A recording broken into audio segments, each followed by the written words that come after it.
Hey friends, if you wish to completely remove the Internet Explorer web browser from your Windows computer, then please watch this video. I will guide you through the process. First of all, you do not need to do that because it only takes 8 KB kilobytes of space and it doesn't interfere with the system. But if you want to, then here's what you should know. If you check through Windows features, you will not find Internet Explorer in this anymore.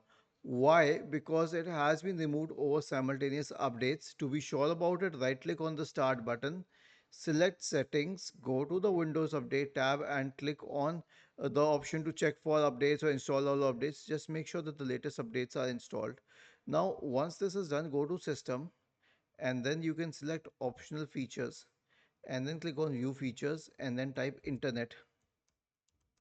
Okay, the Explorer mode may not be enabled by default or may be enabled by default. Okay, so if it is enabled and you wish to remove it, simply check this box and click on remove.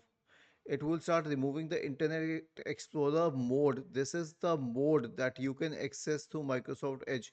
It is not Internet Explorer itself. Internet Explorer has already been removed from all Windows systems over later updates. Was this helpful? If yes, then please subscribe to the channel. If not, then let us know in the comment section of the video on how we could help you further. Thank you for watching this video and have a nice day.